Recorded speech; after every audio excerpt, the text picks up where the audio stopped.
Isang magandang araw ng Miyerkules sa inyong lahat, mga bayang classmates. Nasa ika-13 araw tayo ngayon para sa buwan ng Agosto, taong 2025. Hari naway mga nasa mabubuti kayong kalagayan at kalusugan sa mga sandaling ito para sa ating gagawing paglilibang sa mga pakarerang naihanda at nabuo sa atin ng MMTCI at Philippine Racing Commission Handicappers na magsisimula sa ganap na alas 5 ng hapon. Mga bayang classmates, as usual, 7 races po ang nakalaan para sa atin na maaari nating masalihan. Ano po? At eksakto pong muli ito para sa larong winner take all. At bago tayo magpatuloy, nais ko munang i-welcome at pasalamatan ang ating mga bagong classmates, mga bagong subscribers dito sa ating channel. Welcome po at maraming salamat sa inyong pag-subscribe. At hari nawa, lagi sana kayong tumutok at tumangkilik upang sa gayon ay meron kayong giya at gabay na mapapagbasihan magagamit sa tuwing araw ng paglilibang. Pero pagdating sa takilya, kayo pa rin po ang masusunod kung sino-sino ang inyong isasama sa listahan. Welcome pong muli at maraming salamat sa inyong pag-subscribe. Sa mga hindi pa po nagsasubscribe, subscribe na po kayo at sa nanonood ngayon, isang like sign lamang po, masaya na ang inyong lingkod. Okay po, diretso na po tayo sa ating mga giya. Siya nga po pala mga bayang classmates, habang ginagawa natin ito ay wala pa po yung isang kopya na ating kinukuhanan ng kanilang mga previous performances. Kaya kahit wala po yun, ay kita naman po kung sino-sino ang mga dapat kuhanin sa araw na ito. Ika nga po, medyo may kadalian. Okay po, start na po tayo sa ating mga karera. Race number 1, ayan po, mga bayang classmates, isang class 4, group 42 to 56. Minus 2 po ang hindi mapapasok sa unang tatlong darating sa finish line. Mga kababa, papuntang class 5 ay iyong mga nasa group 42 and 43, except imported runners hanggang group 42 lamang po. May dalawang imported runner dito. Yan, dalawang imported runners, pero malayo pa po sila sa kanilang pinakadulong grupo na 42, na hanggang 42. Isang banderis ng kabayo po ang ating pampremero. Number 5, This Girl is on Fire, nasasakin ni Ryan Onyok Garcia. Mga bayang classmates, sa karerang ito, panigurado hindi na mag-aaksaya ng panahon itong si Ryan na kuhanin kaagad ang harapan. Ano po, dahil ang distansya, 1,200 meters lamang. Siyempre, alalay lang sa IRA. Ano po? Dahil kung sakali, ang sisilat sa kanya ay itong ating pangalawang pamilya na si Brown Missile entry number 3 with O'Neil Cortez. Ito mainam magparemate ito si O'Neil, mga bayang classmates. Kaya kita-kits ito pagsungo sa rektahan between number 5, This Girl is on Fire, at number 3, Brown Missile. Good luck po mga bayang classmates, unang takbuhan. Race number 2 para sa start ng Pick 6, covers races 2 to 7. Sa karerang ito, isang class 5, 17 to 41, minus 1 po ang hindi mapapasok sa unang tatlong darating sa finish line. Although malayo pa po ito, ano po, bago makarating sa pinakadulong grupo na 17 at 18, ano po. Dahil ang mga dating nasa class 5, group 5, placers and non-placers ay nagsimula po sa group 31. Ayan, napakatagal pa po yan. From 31 down to 18 and the last or pinakasagad group number 17. Mga November, December, magkikita-kita-kits na sila dyan sa group 17 and 18. But anyway, sa karerang ito, race number 2, dalawa po ang may angking tulin, itong number 3 and number 4. At dyan na rin po ang ating pamilian na giya. Ano po? Number 3, Kipitaki with Jonathan Vasco Hernandez. Number 4, Galloping Goes with Patty Dilema.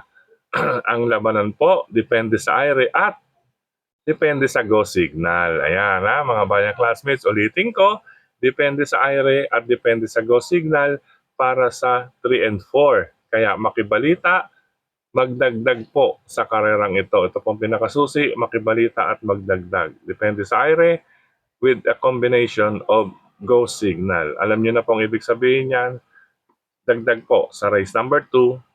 If may iba pa kayong kursunada at mabalitaan, Sa number 3, Kipitaki at number 4, Galloping Ghost. Good luck po mga bayang classmates. Race number 3 para sa start ng pick 5 covers races 3 to 7. So, mga bayang classmates, may mga angking tulin. Itong nasa letter B, ay may letter B, 3, 6, and 8.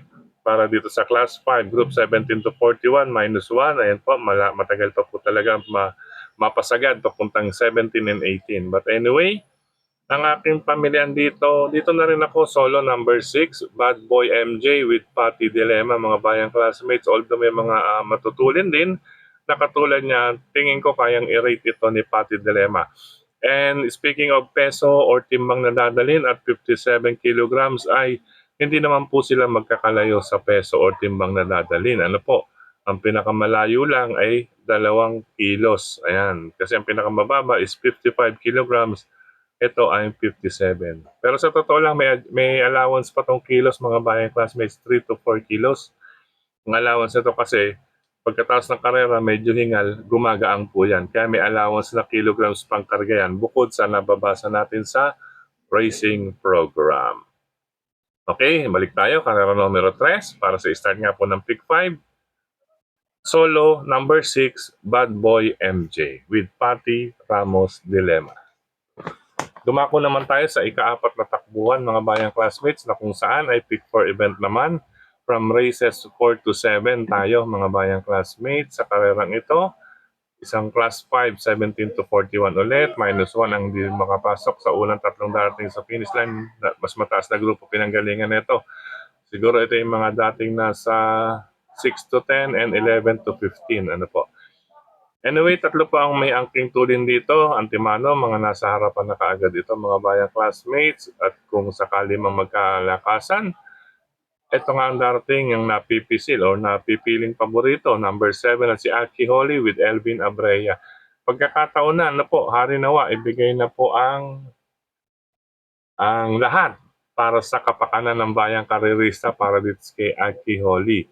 Mga bayang classmates, ano po, hari nawa, ibigay na ng connections ang hustisya. Yan, speaking of hustisya, yan. Hello kay Sir Paulo Crisostomo. Yan, Sir Paulo Crisostomo with Brother Michael, Daughter Beatrice, at syempre kay Kagawad Bryce Centeno. Hello sa inyo. Dalubasang Buraot. Ayan, mga bayang classmates natin. Supportan din natin yan. Dalubasang Buraot with Sir Paulo Crisostomo. Anyway, ulitin ko, number 7 na rin nawa, maibigay ng hustisya. Iraos na rito sa karerang ito, mga bayang classmates ni Elvin Abreya. Ano po?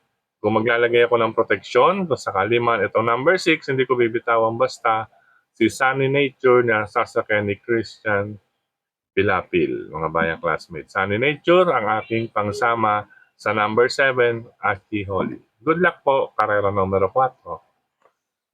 Race number 5 tayo, mga bayang classmates. Sa karerang ito, mababang grupo. Dito nagsimula, 31. Itong mga nasa 30, nakatakbo na to sa 31 na hindi napasok sa unang 3 dumating sa finish line. Kaya matik, minus 1. Ayan, dire-diretso kaya itong mga to, papuntang 18 and 17. Ayan, nasa dulong grupo. But anyway, sa last 2 months po yan, November, December. Sa karerang ito, una kong pamilyan, number 8, si Primero Soldado, nasasakyan ni Jen Huko. Ayan, Jen Huko. Maganda po ang post position, huling pasok at naway. Tamang bitaw lang. Ano po, kahit 1,200 meters, tamang bitaw lang upang may matirang lakas pagsungaw sa rektahan itong ating unang pamilyan, number 8, Primero Soldado. Ngayon, kung mapapalakas siya, darating ang mga deremate tulad ni na number 6, Adorable Felicia with Paul Albert Trepe, at itong number 1 na si Crown Jewel ni Angel Ramos. Sila pong mga re-remate if ever hindi maalalayan ang aire nitong si Premier Soldado. Pero dito ako, dahil ang ganda po ng post position, bukod dyan, ang pista, ang panahon, then tamang bitaw lang ang pinaka-formula para kay Primero Soldado. Okay po, maniguro na po tayo sa ikalimang takbuhan. 8, Primero Soldado, 6, Adorable Felicia at 1, Crown Jewel. Good luck po, ikalimang takbuhan. Race number 6, penultimate race tayo mga bayang classmates. Isang class 4, 42 to 56, minus 2 ang hindi mapapasok sa unang tatlong darating sa finish line. Ang may pagkakataong makababa sa class 5 ay itong mga tatakbo ngayon sa ika-6 na takbuhan na may grupong 42 and 43, except iyong imported runner na nasa group 42. Sa karerang ito, iisa lamang po ang imported runner, itong number 3, at nasa group 42. Hindi po siya mapasok sa unang tatlong darating sa finish line, ay mananatili pa rin siya sa grupong iyan, mga bayang classmates. Dahil ang mga imported runners nga po, hanggang group 42 lang, hindi sila mapapasok sa class 5, 17 to 41. Okay po, maliwanag po yan. Ngayon kung masisigundo, siyempre may plus 1. No? May plus 1 nga sa segundo, sa tersero, iyan pa rin ang grupo.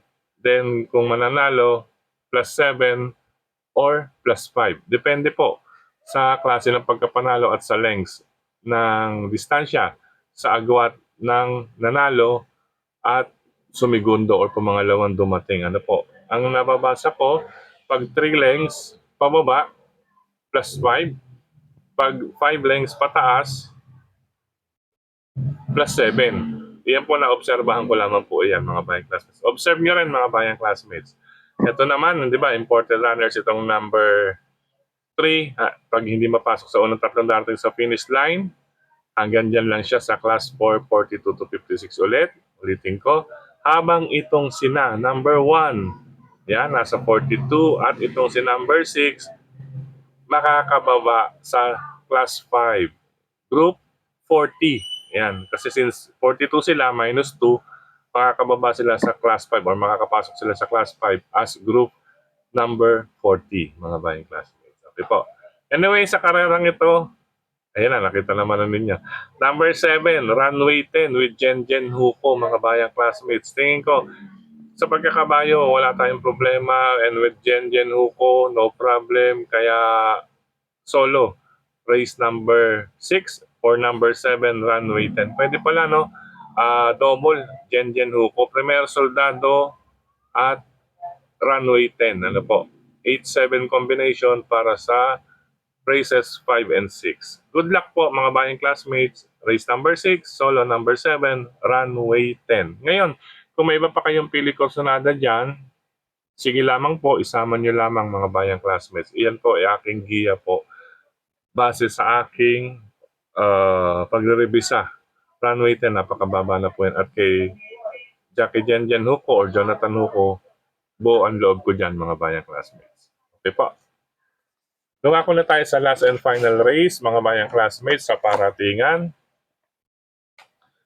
Ito sa paratingan, mga bayang classmates, ang labanan din dito ay depende sa aire. Ayan. Sa class 4, 42 to 56, minus 2, 42 and 43, mga kababa, except imported runners, mga bayang classmates, na hanggang dyan lamang. If local, makakababa sila o makakapasok sa group. Class 5, mga bayang classmates. Ito, ilan ba rito? Ang imported runner dito, itong number 1 and number 6 lamang po. Pero hindi po sila nasa 42. May nababasa tayong 42, ito makakababa ng class 5. Itong 2, 3, and 4 na may group 42 dahil minus 2 sila. Kung sakali man hindi mapapasok dito sa unang tatlong darating sa finish line, class 5 makakapasok itong kandidatong makapasok itong numbers 2, 3, and 4. But anyway, ulitin ko, sa karerang ito, dalawa pong imported runner dito, no? Imported runners, ay rihan po ang labanan. Yan, halos 5. 5 po ang nakikita nating may angking tulin sa IRA, mga bayang classmates. Kaya magdagdag or isama po kung may iba pa kayong pili kursunada dahil paratingan ito, mga bayang classmates. Ngayon, ang aking mga pamilian dito sa ikapitong takbuhan ay ito pong numbers 1 and 5. Number 1, Doña Patsy with Kem Malapira, at number 5, Winghead with Wingheart pala. Winghead, naalala ko yun, no? Kasama, kalaban ni Jungle Beauty. Winged Head, sakay ni E.S. Aguila, Jungle Beauty with Reno and Pantado. Ayan. Anyway, number 5, Winged Heart. Heart to. Ayan, Winged Heart with Joel Ciego. Siya po ang re-remate. Kasi po, ununa natin ito si Doña Patsy with Kem Malapira, unang-una sa post position. Lahat po ng kanto or ibig sabihin, nasa inner rail na po siya. Kaya antemano, kanya lahat. Maaaring magdikta ng gusto ito sa halos buong distansya. Ngayon, kung mabibigyan ng pressure, since marami pong maaaring magbigay ng pressure sa kanya, kaya meron tayong number 5 as protection kay Wing Heart with Joel Ciego. Ayan po ang ating pang-protection sa karerang ito. Ngayon, ulitin ko, depende sa aire or airehan ng labanan, kaya magdagdag at isama kung iba pa kayong pili kung sunada. Bukod sa 1, Doña Patsy at number 5, Wing Heart. Good luck po mga bayang classmates. Sa pagkakataong ito, muli maraming salamat sa inyong pagtutok, pagtangkilik, pagsubaybay. Higit sa lahat po ang pagtitiwala. Maraming salamat sa suporta sa atin. Palagi nila Sir Dennis Gonzales at si Tokayong Frederick Abil. Ayan po, talaga po sumusuporta yan sa lahat ng mga bayang karerista, lalo na po sa mga nagbabahagi ng giya sa social media. And speaking of social media, supportan din natin ang iba pa nating fellow vloggers. Kaya katulad nga po nila Sir Paulo Crisostomo with Michael, The Pogi, and Kagawad Bryce Centeno. Siyempre nandiyan din si Beatrice na alright. Okay po. At si iba pa nating mga kasama, si Nakida Bata, Atobudoy, Brother Michael Laikem, Alamid, sino pa ba? At iba pa po, mga bayang classmates. Ayan. Yung supportan niyo po yung mga parehas po sa tao, mga bayang classmates. Ano po? Talaga po mga parehas sa tao po yung mga nagbabahagi ng giya na katulad natin. Okay, sa pagkakataon naman ito, speaking of social media, maraming salamat din sa lahat ng admins at members ng grupo ng karerista sa social media, sa mga nagla-like, nag-heart, nag-share, nagko-comment ganyan din dito sa ating YT channel. Batiin ko muna happy birthday. Maligayang kaarawan ngayong araw. Siyempre, ang aking mother dear na in heaven, happy birthday in heaven, Mamay. Yan, mamaya after this, pag naibahagi na natin ay diretso tayo, bibisita tayo saglit sa kanyang puntod. Ano po, sa memorial. Bibisita po tayo dyan sa kanyang puntod sa memorial after maibahagi natin ito. And happy birthday din kina Sir Romel Miranda. Sir Romel Miranda, happy birthday. More birthdays to come. Sir Romel Miranda. Pagbati na rin ng galing sa grupo ng Pinoy Henyo ni Kagawad Sixto Enriquez. And happy birthday, Sir Romel Miranda. Happy birthday din kay Brother Michael Tonting. Michael Tonting. Ayan happy birthday Michael. Ayan, kilala niyo na po yan si Michael Tonting. Yan. Gayon din kay Brother Andy Mendoza. Yan, Brother Andy Mendoza, kilala po ito ng bayang classmates natin. Taga Batang Maynila, Batang Blumentritt din ito. Naging classmates natin dyan sa Antonio Luna Elementary School. Yan, mga product kami ng Antonio Luna Elementary School dyan sa Liko, Maynila, mga bayang classmates sa Kali Liko. Antonio Luna Elementary School. Hello. And happy birthday kay Brother Andy Mendoza. Kilala to sa dating karerahan din dyan sa Felix Huertas. Brother Andy Mendoza, happy birthday. Pagbati na rin galing sa grupo natin dyan nila Kagawad Benji Lascano. Yan sa barangay nila Sir Benji. Yan, kasama sina Brother Laude, Brother Willie Gallardo, Brother Danny Zapanta, Brother Luis Ramos, Sir Danny C. Siyempre sa Barangay 216, Zone 20. Sa likod po ng Presinto 7 dyan sa Jose Abad Santos, Manila. Siyempre, andyan na rin ang Barkadahan OTV. Hello sa inyo sa Barkadahan OTV. Ayan, andyan si Tokayong Frederick Abil sa Barkadahan OTV. Happy birthday muli, Brother Andy Mendoza. Happy birthday din. Ito kay Brother Cap Don Barry Aldi Jr. Cap Don Barry Aldi Jr. Happy birthday sa iyo, Brother Cap Don Barry Aldi Jr. Siyempre, ang pagbati nanggaling na rin sa ating mga kapatid diyan sa GC natin. Cap Don Barry Aldi Jr. Maligayang kaarawan. Pagbati sa mga nasa Stanley OTV Boys, Hari ng Yambo OTV Boys. Yan. Happy birthday, Cap Don Barry Aldi Jr. Siyempre, happy birthday rin kay Sir Ed Alingarog. Sir Ed Alingarog, maligayang pagbati sa inyong kaarawan, Sir Ed Alingarog. Happy birthday naman po sa Friday kay JD Serrano, Mark Angelo Serrano. Happy birthday. Ganyan din kay James Cruz Asuncion. Ayan, James Cruz Asuncion. Dito yan, sa amin sa lungsod ng Valenzuela. Gayon din kay Mary Jane Peregrino. Ito, pamangkin natin to. Si Mary Jane Peregrino dyan sa isla ng Catanduanes. Happy birthday. Pansamantala mga bayang classmates, hanggang dito na lamang po. At siya nga po pala, pansamantala wala po tayong naging track record na naibahagi sa inyo kasi habang ginagawa natin ito, wala pa po yung kopya na ating kinukuhanan upang maibahagi sa inyo mga bayang classmates. Wala pa pong kopyang lumalabas. At hayaan niyo po, total naman po ang ating giya ngayon ay talagang kita at tanaw naman po base sa pagkakabayo or base sa line-up mga bayang classmates. Paalam pansamantala, ingat po sa lahat. Happy racing, ingat-ingat. Bye-bye. God bless you all mga bayang classmates.